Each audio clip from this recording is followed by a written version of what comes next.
오늘 말씀은 제목은 네가 갚음을 받겠음이니라. 우리가 갚음을 사람에게 받을 것인가 하나님께 받을 것인가. 설교 전에 말씀드리고자 한 것은 독감으로 인해서 지난주 못했고 오늘도 제대로 회복이 안 됐습니다. 목소리가 이상하니까 그대로 들으시고, 본문의 이 내용이 이래요.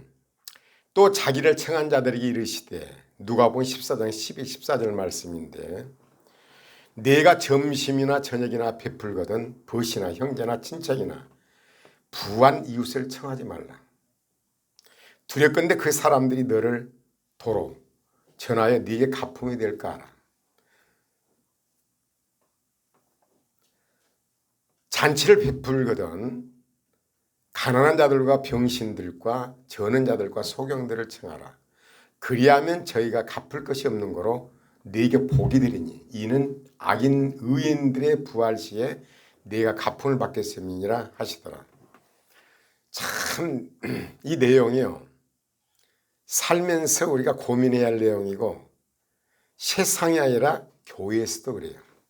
무슨 말이냐면, 사람을 초청할 때, 사람이 대화를 할 때 우린 잘난 사람, 잘 나간 사람들하고 대화를 하고 뭔가 관계를 유지해야 내가 어려움을 때 받잖아요.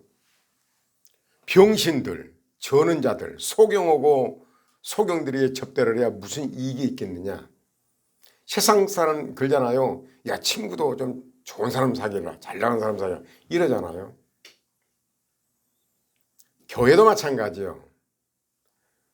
교회에서 이제 설립 예배나 아니면은 그 헌당 예배, 이제 이 교회를 쳐서 하나님 앞에 봉헌 예배나 이럴 때 보면 이제 유명한 사람들이 있잖아요. 그러면 뭐 정치인들을 따지겠죠. 그리고 뭐 정치인뿐만 아니라 관공서 뭐 등등 그 높은 지위 있는 사람들을 모셔다가 축사나 아니면은 뭐 또 좋은 덕담을 해달라고 부탁을 많이 하더라고요. 근데 예수 믿는 사람들이 아니라 예수 안 믿는 사람들을 그렇게 강대상에 많이 세워요. 그러면 이제 방청석에서 가만히 들어보면요, 이 교회가 복을 받았다고, 저렇게 높은 분들이 왔다고, 참 그런 말을 많이 들었습니다. 그러면서 이제 개인적인 생각으로는, 아니 예수 믿고 하나님을 경외하는 사람들이 와서 축사를 하고 덕담을 해주고 그래야만이 되는 것이지, 세상 사람, 세상적인 지위를 가진 사람, 그런 분들이 와서 하는 것이 뭐가 저렇게 영광스러운 것인가, 그런 생각을 많이 해봤습니다. 그리고 또 저의 삶 속에서 이 설교 내용은 좀 뼈저리 느끼고 그런 것들이 많이 있습니다.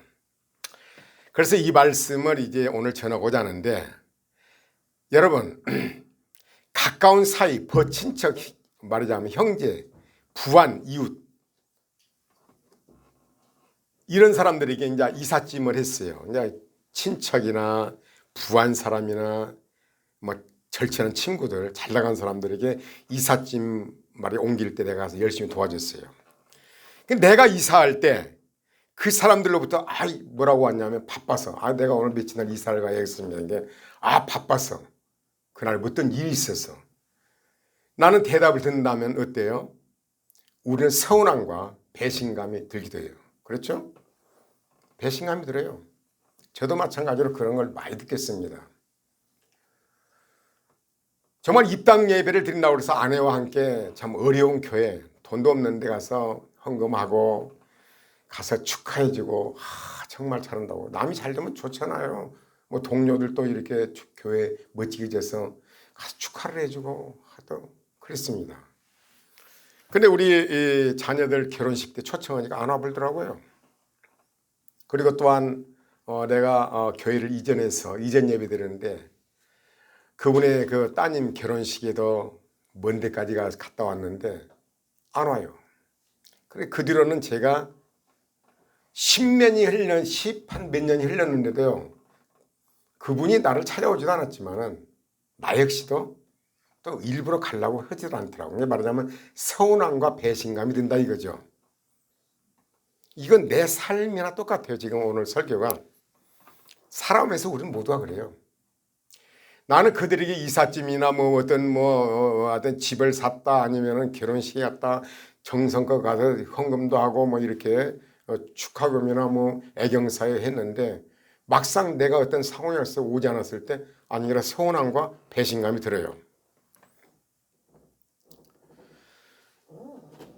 그 대부분의 모든 인간들은요, 가는 것이 있으면 오는 것도 어느 정도 있어야 한다는 것이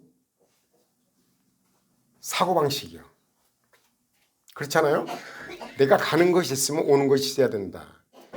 자녀들의 결혼식에 내가 가잖아요. 그러면 우리 자녀 결혼식에 오기를 바라고 가는 거예요.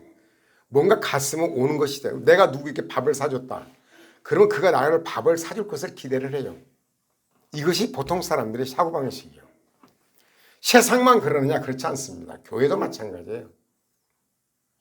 교회가 물론 이제 제대로 하나님의 은혜를 받은 사람은 그렇지 않겠지만은, 그러나 이런 사람이 과연 얼마나 많이 있을까 하는 생각이 들어봅니다.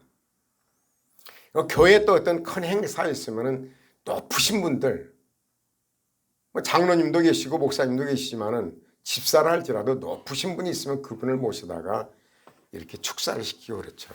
그런 것들을 우리는 고민을 좀 해봐야 한다 이거죠. 세상 사는 것이 다 그래요. 그래 이제 사람들이 살다 보면요,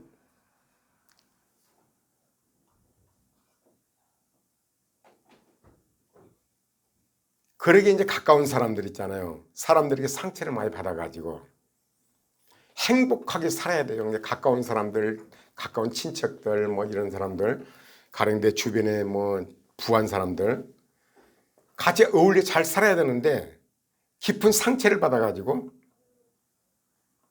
아주 불행한 삶을 살게 돼요. 다시는 만나고 싶지 않고. 저 역시 마찬가지예요. 그런 상처를 받은 뒤로 아이가 10몇 년이 흘렀는데도 그분들을 만나질 않았어요. 내가 일부러 만나지 않았고 오지도 않았고, 솔직히 만난다고 해도 별로 반갑지도 않았습니다. 이 문제를 가지고 생각을 해보자 이거. 그러면 세상 사는 것이 다 그렇고 그러니까 그냥 그렇게 사는 거야 라면서 상처를 서로 주고 받고 그렇게 살 것인가?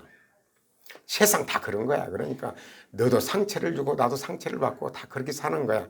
이런 이유가 있는가 하면은, 아니면 안 주고 안 받고 살 것인가? 상처를 안 주고 안 받겠다. 이게 가지도 않고 오지도 않겠다는 거죠. 이렇게 살 것인가? 그러나 예수님은 그렇지 않다고 분명히 성경을 말하는 거죠. 이 본문은 예수님의 가르침대로 아무나 기대나 조건 없이 사랑을 베풀고 이웃을 초대하라고 합니다. 왜냐하면 초대할 때, 식사 초대, 아침이나 점심이나 초대할 때 병신들, 저는 자들, 소경들을 청해라는 거죠. 왜냐하면 잘나간 사람들, 친척이나 이웃이나 뭐 잘나간 사람들에게 초청하면 그들이 너에게 대접을 할 것이다. 그래서 상급이 없을 것이다. 그러나 너에게 네가 베풀고 나서 대접을 받을 생각하지 말고, 대접을 받으면 너에게는 아무것도 없다는 거예요. 이거 두려운 존재라는 거예요. 그러나 우리는 그렇습니다. 그렇지 않잖아요. 뭔가 식사 대접을 했다면 내가 받으려고 하고, 내가 이삿짐을 날라줬다면 뭔가 나 이사할 때 오기를 바라고, 뭔가 내가 이렇게 정말 그에게 베풀었다면 내가 어려울 때 받으려고 하는 것이 인지상정이에요. 그것이 세상 사는 방법이에요. 참 이 문제는 우리가 깊이 생각해야 한다고 봅니다. 제가 목소리가 지금 정상이 아니라 좀 여러 가지 힘든데, 그러나 그 본 내용을 여러분이 잘 감지하시길 바랍니다. 예수님의 가르침대로 아무런 기대나 조건 없이 사랑을 베풀고 이웃을 초대하라고 해요. 우리는 그렇게 살 때 사람들이 아닌 하나님께로부터 보상을 받게 될 것이라고, 그리고 행복하다고 말을 해요. 잘나가고 이웃 친척이 아니라 병신들이나 소견이나 절뚝발을 데려다가 너는 그들에게 친절을 다하고 네 정성을 다해서 섬기라는 거죠. 밥도 사주고 그들은 너에게 갚을 능력이 없는 사람들이라는 거죠. 그런 사람들에게 너는 사랑을 베풀어라 이 말이에요. 이것이 과연 옳은 것인가? 여러분, 우리가 세상 살면서 이건 참 중대한 문제라고 봐요. 그래서 이제 주고받는 것이 말하자면 바탕이 든 삶은 하나님과 관계없는 삶이 돼요. 내가 이렇게 했으니까 주고받고, 내가 이삿짐 날라주면 네가 나에 오고, 내가 너희 자녀들 결혼식 갔으면 너희도 오고, 주고받고, 이것은 하나님과 관계없는 삶이라는 거죠. 왜냐하면 이것은 바로 믿음으로 쫓아 하지 않는 거 아니기 때문에요. 믿음으로 쫓아 하지 않는 모든 것은 죄니라. 여러분요, 로마 14장 23절인데요. 믿음으로 하지 않는 건 다 죄가 된다는 거예요. 인간적인 건 죄가 돼요. 항상 우리는 생각을 해야 돼요. 내가 지금 이 행동을 하고 있는데 믿음으로 하고 있는 것인가? 아니면은 내 인간적으로 하는 것인가? 내가 이렇게 했으니까 내가 받으려는 속셈인가? 믿음으로 하지 않는 것이라는 건 뭐냐면 말씀을 따르지 않는 거, 내 인간적인 생각으로 하는 것은 다 죄가 된다는 거예요. 저는 정말 이 말씀을 항상 명심을 합니다. 믿음으로 하지 않는 건 죄가 된다. 그래서 말씀은 뭐라고 하신가? 내가 지금 하고 있는 것이 말씀은 뭐라고 하는 것인가? 내가 현 위치에서 말씀은 뭐라고 하는 것인가? 그래서 우리는 말씀을 묵상하는 거예요.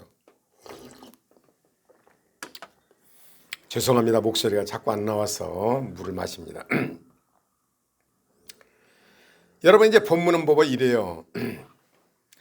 그러니까 여러분, 우리가 살면서 그런 상태를 많이 받는 거죠. 그러니까 그 원수가 되고 배신감이 들고 너하고는 끝이다. 만나면 이제 인상을 쓰게 되고 나쁜 평을 하게 됩니다. 이렇게 해서는 우리가 세상 사람과 똑같아요. 여러분, 그러면 세상만 그러냐? 교회도 똑같다는 거예요. 물론 안 그러신 분도 많이 있겠죠. 은혜를 받아서. 그러나 여기서 뭐라고 그래요? 진리를 알지 진리가 너희를 자유케 하리라. 여러분, 요한복음 8장 32절 말씀인데 저희 카페가 자유케 하리라 하잖아요. 왜냐하면 진리를 알지니 이는 너무나 많이 있더라고요. 그래서 자유케 하리라 이거 없더라고요. 그래서 자유케 하리라 카페를 제가 다행히 또 참 감사해요. 다음에 자유케 하리라 그 카페가 있다는 게. 그래서 자유케 하리라. 진리가 너희를 자유케 하리라. 여기에서 우리가 노임을 받아야 한다 이거죠. 왜? 세상 살아가면서 끊임없이 우리는 상처를 받아요. 배신감에. 네가 어려울 때 그렇게 도와줬는데 내가 막상 어려우니까 너는 그럴 수가 있는가? 이 관계를 해결하지 않으면 여러분 부모와 자식 간에도 마찬가지예요. 형제 간에도 마찬가지예요. 내가 너를 이렇게 했는데 너는 그럴 수가 있는 것인가? 형제 간도 마찬가지예요. 부모와 자식 간도 마찬가지예요. 부모도 자녀를 이렇게 길렀는데 배신감이 드는 거죠. 내가 너 어릴 때 내가 정말 살이라도 떼서 이렇게 했는데 너는 내가 어려움에 처하니까 내가 나이를 먹고 늙으니까 내가 돈이 없으니까 어떻게 그럴 수가 있는 것인가? 배신감에 치를 떠는 거죠. 그래 불행한 삶을 살게 되는 거예요. 부모와 자식뿐만 아니라 형제간도 마찬가지예요. 모든 인간관계가 그래요.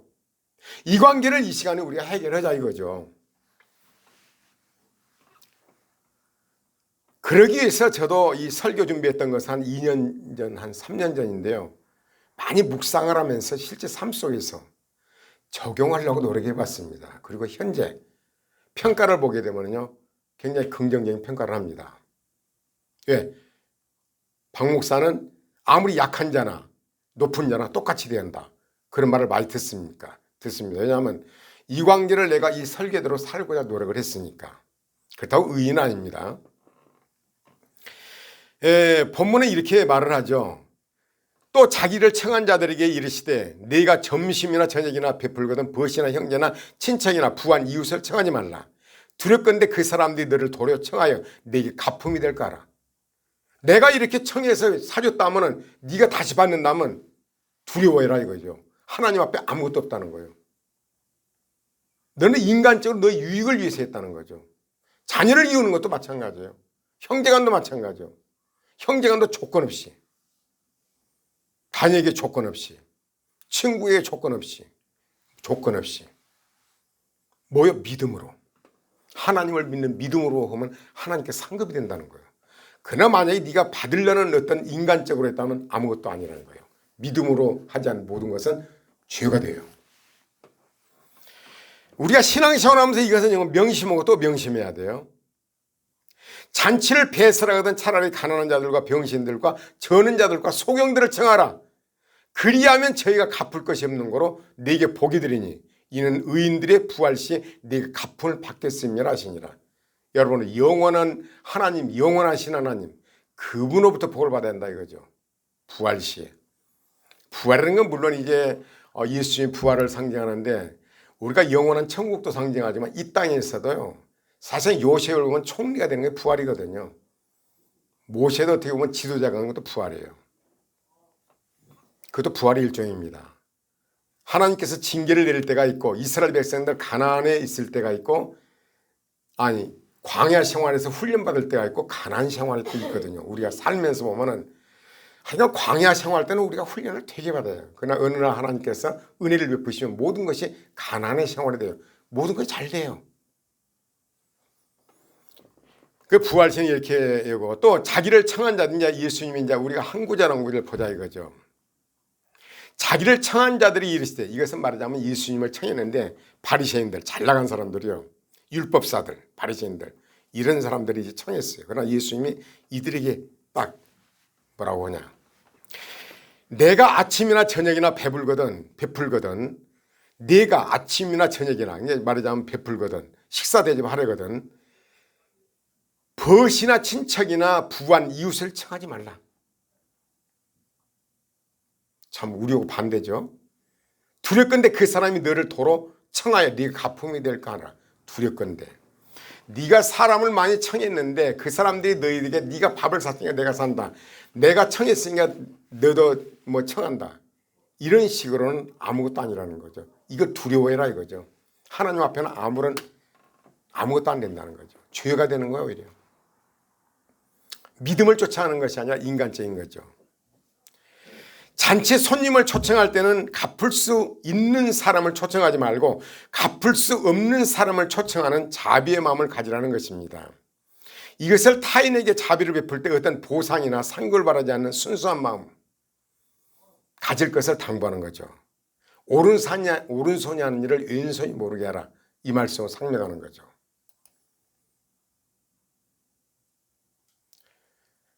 여기서 초청하지 말라는 것은 친척 친구들과 부한 이웃인데 말하자면 병신 소경이가 대조를 이루죠. 반대죠. 우리 생각은 완전히 반대예요.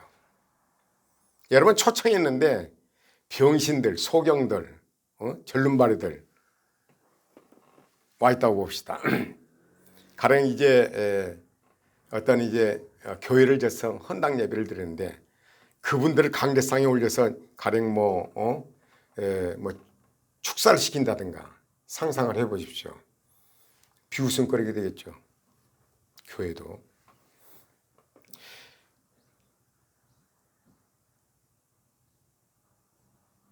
이것은 바로 사람들에게 무관심하란 말이 아니라 후자의 사람들, 이게 병신들의 전림반의 소견들에게 관심을 가지란 말이에요.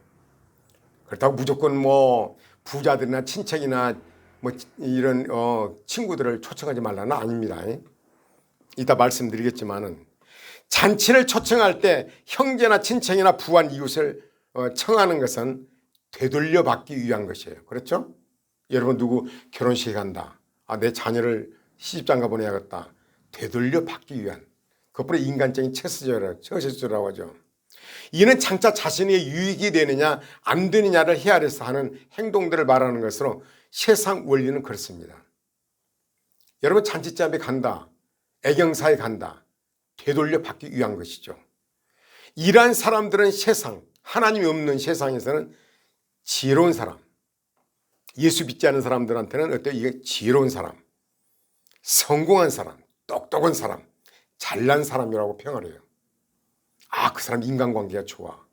야, 그 사람 말이야 자녀 십장가 갈 때부터 사람들이 얼마나 많이 왔는지, 얼마나 고위관리가 많이 왔는지, 뭐 변호사, 판사가 왔고 막 화환이 왔고 어떤 장관이 왔고, 야, 그 사람 성공한 사람이야 이렇게 말을 합니다. 똑똑한 사람, 세상 잘 산 사람, 잘 나간 사람이라고 얘기를 합니다. 여러분 그런 사람 많이 보죠? 인간관계가 아주 좋은 사람, 성공의 잣대를 댑니다. 아무리 가까운 사이라 할지라도 자신에게 이롭지 않다면 죄되는 것은 당연한 것이에요. 그러나 이 사람이 아무나 간다요? 벨벌 이름 사람도 안 갑니다. 가난하고 찌들어지고 벨벌 이름 사람한테는 이 사람들이 이렇게 한 거 아닙니다. 먼 사람일지라도 장차 유익이 될 가능성이 있다면 당연히 관심을 가지고 친절하게 대할 것이며 잔치에 초대하는 것은 당연하나 이는 다 자신에게 유익한 것을 이용하기 위해서 이용 가치가 있기 때문에 그런 거예요. 이들은 사람들로부터 인간관계나 처세가 좋다고 하며 높임과 칭찬을 받고 성공한 사람이라고 합니다. 그러나 잔치에 초대된 이들도 마찬가지로 자신의 유익과 손해를 당연하게 계산합니다. 그러나 잔치에 초대된 사람들 있잖아요. 당연히 유익과 기대를 가지고 온 거죠. 내가 너희 갔으니까 내가 이럴 때 이렇게 받으려는 거죠. 이게 자기 유익을 위해서 이런 것을 한다는 거예요. 여러분 세상 사람들 이런 사람을 인간관계가 좋다, 성공했다 그렇습니다. 이 동창들을 봐도 그래요. 교회도 마찬가지입니다. 인간관계가 좋다. 야, 그 사람 말이야. 입당 예배 볼 때 굉장하더라. 막 높은 사람들이 다 왔더라. 그 정치인 누구도 하고 막 그랬더라. 야, 그 사람 성공한 사람이다. 그 사람이 나는 어떤 분인데요. 정말로 나쁜 사람입니다. 정말 나쁜 사람들 참 많아요. 그런데 인간관계가 얼마나 좋았는데 그 사람이 병들었는데요. 말하자면 병원에 있는데 사람들이 얼마나 많이 몰려든지 병문안 온 거죠. 병원에도 올린 거죠. 이야, 저 사람 대단히 성공한 사람이다. 그러나 어때요? 돈을 말입니다. 100만 원을 꿨어요. 그럼 이자를 딱 10% 110만 원 한 달 만에 딱 갚은 거예요. 그러니까 저 사람 대단한 돈 빌려주면 정확해. 그 많은 막 인간관계 너무나 좋습니다. 사람들로 돈을 모아가지고요. 교회 진다고 딱 얘기를 해놓고 다 돈을 끌어 모았습니다. 공사비는 안 주고 그 돈 가지고 미국으로 날랐습니다. 목사님이에요. 여러분 인간관계 이런 처세소리, 세상적인 처세소리요. 이런 사람들 조심해야 됩니다. 믿음으로 하지 않는 건 죄가 되는 거예요. 사기꾼이에요, 사기꾼. 그럼 우리 결과를 한번 볼까요? 초대한 그 사람이 미래에 망하면 여러분요. 그 사람이 막 잔치를 멋지게 배설하고 사람을 초대해서 이게 대단히 했는데 이 사람이 망해버렸어요. 여러분 욥기서 있잖아요. 욥은 당대 아주 부자입니다. 욥이 아주 망해버렸어요. 자식도 다 죽어버리고 재산 다 날아갔어요. 뭐라고 하던가요? 종들도 불러야 오던가요? 친구들이 와서 뭐라고 그러던가요? 네가 사람들의 과비 것을 낚아채 먹었고 네가 행동을 그렇게 했고 네 자식들이 이렇게 범죄를 했기 때문에 그렇게 나온다고 그러죠. 여러분요, 여러분 잘 나갈 때 초청을 해서 오면은 막 사람들이 대환영을 합니다. 여러분 망해 보십시오. 어떻게 말이 나오는가? 오지도 않습니다. 욥기 나오는 이제 것처럼 도와줄 사람은 하나님 외에 아무도 없고 오히려 그들은 저주하며 돈을 펑펑 쓰고 잘 먹고 잘 살더니 그럴 줄 알았다고 할 것입니다. 그리고 등을 돌리고 불러도 대답이 없을 것이며 혹시라도 찾아가면 혹시 돈 얘기 나올까 경계하며 빨리 가졌으면 하고 도움을 요청한다면 거절뿐만 아니라 아는 모든 사람들에게 악소문을 퍼뜨릴 것입니다. 나는 그런 경우 경험해봤어요. 정말로 존경하신 분이라 찾아갔는데요. 얼마나 경계는지 망해갖고 갔으니까. 뭐라고 한 줄 아세요? 전화하더라고요. 저는 따님하고 전화하면서 왜 안 됐는지 보러 갔다. 우리가 가니까요. 우리는 정말로 감사하는 마음으로 정말로 그 망해갖고 없는 상태에서 정성을 들여 선물 가지고 왔는데요. 경계를 하는 거예요. 왜 왔는지 모르겠다고. 그 전화를 받는 순간 정말 놀래가지고 그 뒤로 한 번도 안 갔습니다. 깊은 상처를 받은 거죠. 여러분 그렇게 초대를 하고 그렇게 잘 했는데 초대받은 사람도 마찬가지로 자기 유익을 위해서 간 거예요. 저 사람이 잘 사니까. 그 사람 망했다? 욕 돼지가 되는 거예요. 온갖 소문 다 납니다. 잘 먹고 잘 사더니 그럴 줄 알았다고. 과거에 부자였으나 지금 돈이 없는 이 사람들은 심한 상처를 받아. 그래서 어때요? 여러분 자연인들 보죠. 많이 상처받아가지고 돈 떼이고 그런 사람들이요. 자연인으로 사는 사람도 있을 것이며 세상에 비판하여 스스로 목숨을 끊는 사람도 있어요. 심한 우울증으로 세상을 힘들게 살아갈 사람들 많습니다. 여러분요, 내가 잘 아시는 분입니다. 권사님입니다. 권사님인데 시골교회에 있어요. 건축을 벌였습니다. 잘 나갔죠. 집이 몇 채씩 막 지니까 저서 막 한창 건축 바람이 불고 막 건축에 막 돈이 나오면 교회에서 막 피아노 오면 피아노 그냥 교회에서 필요한 건 다 그냥 깃발나며 치맛바람 날렸습니다. 그러나 항상 경기가 좋나요? 망해버렸어요. 망했으니까 어떻게 되겠어요?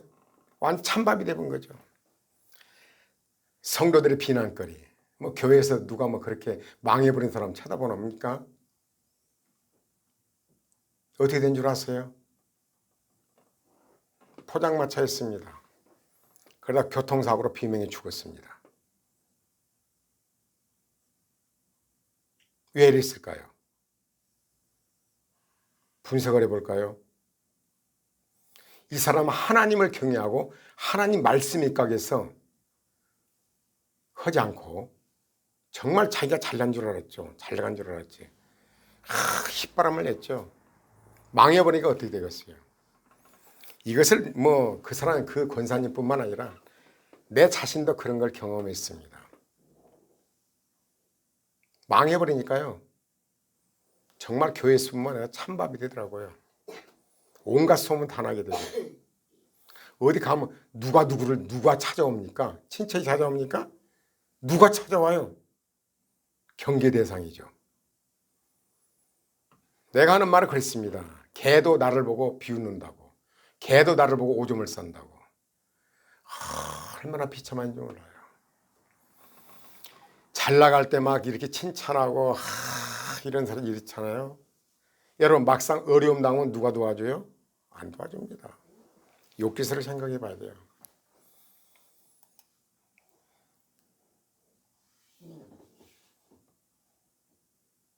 그래서 예수님은 이러한 방법을 살지 말라고 그런 거예요.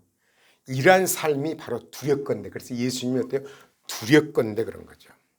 우리가 살면서 내가 대접을 이렇게 했다, 사줬다, 받을 것이다. 내가 어려울 때 도와줄 것이다.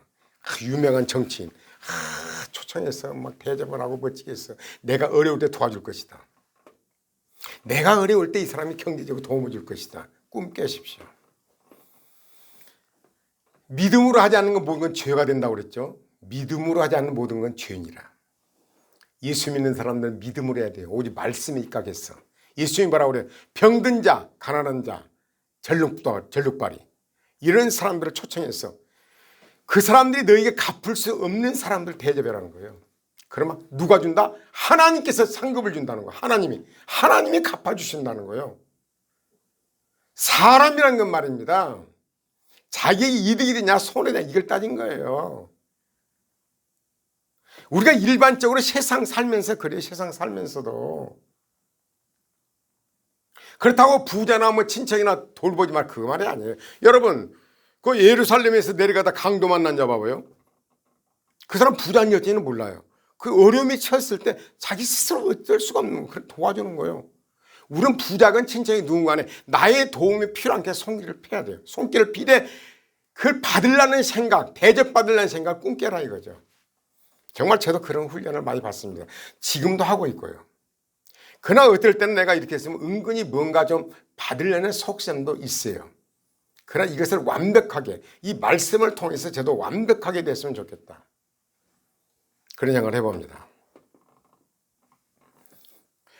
잔치를 배설하거든 예수님 뭐라고? 차라리 가난한 자들과 병신들과 저는 자들과 소경들을 청하라. 그리하면 저희가 갚을 것이 없는 거로 네게 복이 되리니 이는 의인들의 부활 시 내가 갚을 받겠으면 하시니라.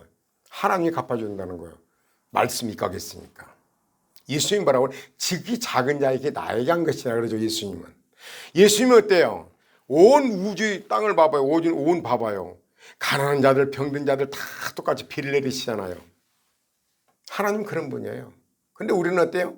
나에게 도움이 된 사람만 이렇게 도움을 줘요. 청해요. 밥 사줘요. 초청을 해요. 선물도 해요.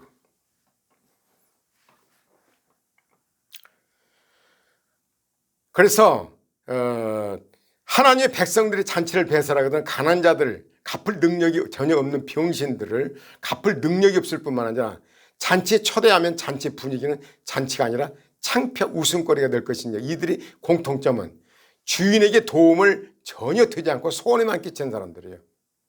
여러분, 잔치를 베풀었는데 병신들, 전인자들, 봉사들이 와서 얼마나 창피스러워요. 사람들 보기에는 그렇지만은 하나님께서 이걸 복을 주신다는 거예요. 복을. 여러분, 그런 경험 많이 있지 않습니까? 도움이 된 사람, 아, 저 사람 힘이 있겠다. 정말로 뇌물도 주고 뭐 이렇게 선물도 있는데 내가 막상 도움이 하나도 안 되는 거야. 그러나 말씀에 입각해서 병신들, 전자들, 소경들에게 네가 받을 생각하지 말고 이렇게 하면 하나님이 갚아주신다는 거예요. 정말 이걸 믿음으로 우리가 받아들여야 돼요. 하나님 은혜가 있기를 바랍니다. 이로 인해 하나님은 외모로 사람을 취하신 것이 아니라 마음을 보신 분이라는 것을 알아가는 계기가 돼요. 그들을 보면서 어때요? 아, 저런 분인데 하나님은 이렇게 우리를 사랑하시는구나. 그들을 보면 이런 생각도 가지죠. 그런데 보이는 그들의 모습을 믿음의 눈으로 바라보아서 또한 영적으로 절한 모습인데 그리스도의 보혈로 씻어주시고 있는 그대로 받아주시는 것을 깊이 알아가는 계기가 돼요. 아, 나도 영적으로 저 모양인데 하나님이 나를 있는 그대로 받아들이는구나. 사실상 그렇게 하게 되면요, 인간적으로는 창피하지만은 그러나 마음이 평화가 와요. 하나님 말씀 입각해서 행동 옮기면 마음이 평화가 와요. 가령 높은 사람들이 이렇게 교회를 왔다.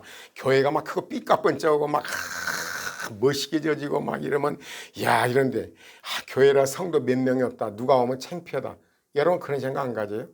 저는 그렇습니다. 이번 교회에 그런 것이 없어져야 된다. 그런 생각을 없애야 돼요. 그렇게 하면 어떻게 된다? 가난한 자, 병신, 소경을 대접할 때 하나님이 갚아주신다고 약속을 하십니다. 이 말씀을 은혜로 받은 성도들은 복 있는 하나님의 백성이에요. 이 말씀 은혜로 받은 사람은 이들은 부한 자나 가난한 자나 건강한 자나 병신이나 눈에 잘 보인 자나 소경이나 모든 사람들이 하나님이 갚아주시는 이 말씀으로 살아갈 것인즉 모든 사람을 어때요? 사람들이 그리스도로 모든 사람을 대할 때 그리스도를 대하고 사랑할 것이고 섬길 것입니다. 그러면 세상이 얼마나 좋을까요?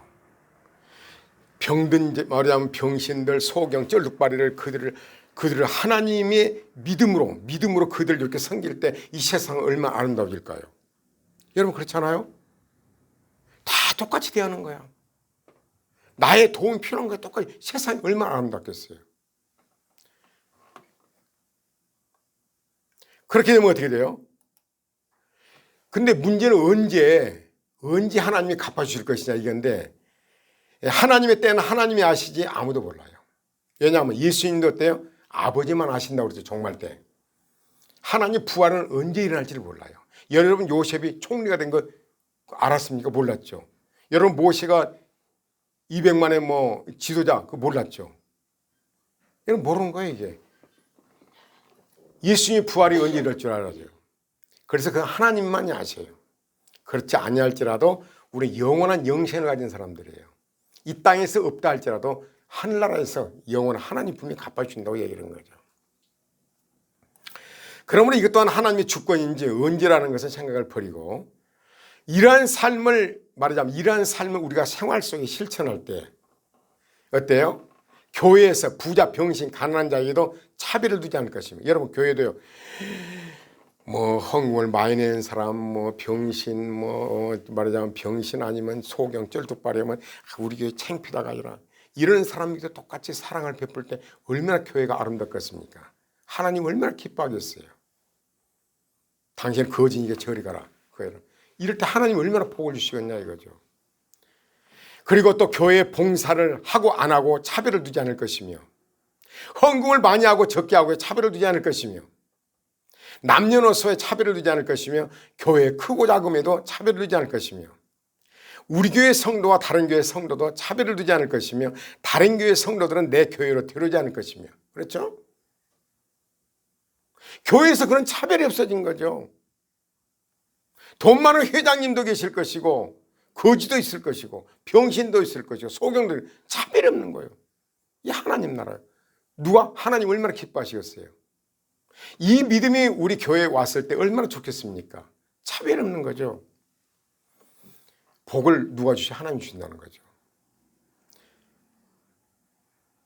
그럼 어때요? 저는 카페를 하면서 카페 회원이 없어도 댓글이 하나도 올라오지 않아도 실망하지 않을 것입니다. 놀라운 사실은요, 자유케 하리라 카페에 댓글 써준 사람이 한 명도 없더라고요. 그래서 계속 올린 거죠. 본 사람들은 어떨 때는 1000명도 넘게 보면서도 그래도 계속 했던 거죠. 어때요? 믿음으로 하나님께서 갚아줄 것이다. 우리가 모든 일이 그래요. 제가 어렵다는 것이 아니라. 그럼 어때요? 성도가 늘어나지 않아도 낙심하지 않을 것이며, 작은 교회 목사님들이 대우를 받지 못하고 멸시를 당해도 얼굴을 부싯돌 가지 할 것이며. 여러분요, 어떤 큰 행사에요, 성도가 몇 명이냐 따라해서 성도 많은 교회 목사님을 딱 설교시키고 이러지, 작은 교회 별 볼 일 없고 몇 명, 어느 목사님이 그러더라고요. 그 교회에서 작은 교회들을 많이 도와줬대요. 장로님들이 그 목사님들을 보면 꼭 뭐 아주 밑에 사람 돼야 되는데요. 그게 정상일까요? 여러분, 난 느끼는 것이요, 왜 자기 교회만 아냐, 이거 자기 교회만. 자기 교회 목사님만 목사님, 다른 교회 목사님 아닌가요? 정말로 어려움에 처해도 도움 일절 없습니다. 자기 교회 목사님밖에 몰라요. 그러면 안 되겠죠. 우리는 이 마음을 가진다면 나의 도움이 필요한 게 손을 펴야 돼요. 지금 이 시대에 여러분 다 그래요. 저는 정말 장로님들을 많이 만납니다. 저는 목사예요.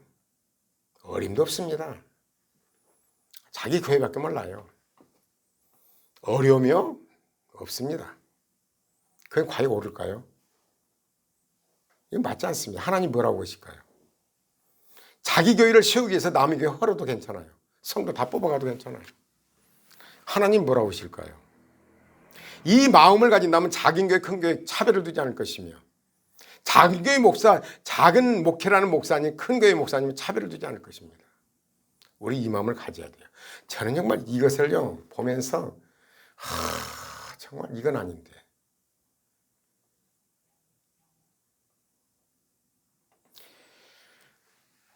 그래서 이런 것들을 좀 생각해야 돼요. 이러한 삶을 살아갈 때 세상 사람들로부터 칭찬을 받을 것이고 하나님께 영광을 돌리게 될 것입니다. 그런즉 누가복음 14장 14절은 우리 모두에게 임하기를 바랍니다. 솔직히 내가요, 이 설교를 작성하면서 내 자신에게 엄청난 은혜가 되더라고요. 정말 바뀌어야 돼요. 바뀌려고 노력을 하고 있습니다. 삶 속에서. 정말 그렇게 노력을 합니다. 누구에게나 내 도움이 필요한 걸 손을 피려고 합니다. 정말 느끼는 것은요, 왜 자기 교회만 아냐 이거죠. 자기 교회 목사님이고 남의 교회 목사는 목사 아닌가요? 자기 교회 성도만 성도인가요? 네 교회 내 교회가 어디가 있습니까? 예수 그리스도가 교회 머리예요. 우리 모두가 지체들이에요. 어떻게 네 교회 내 교회만 따지는 것인지.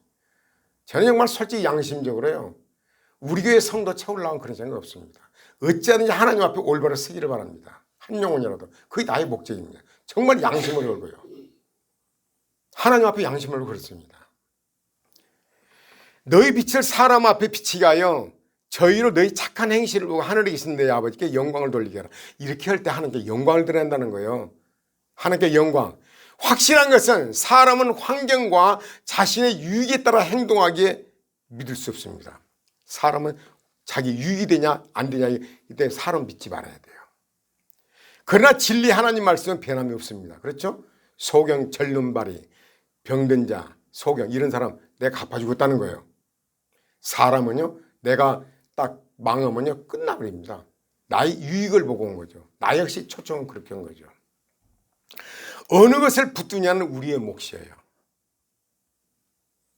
하나님은 만월의 의견을 받지 않냐 하시니 사람이 무엇으로 심든지 그대로 거두리라. 할렐루야. 이 말씀 임하기를 바랍니다.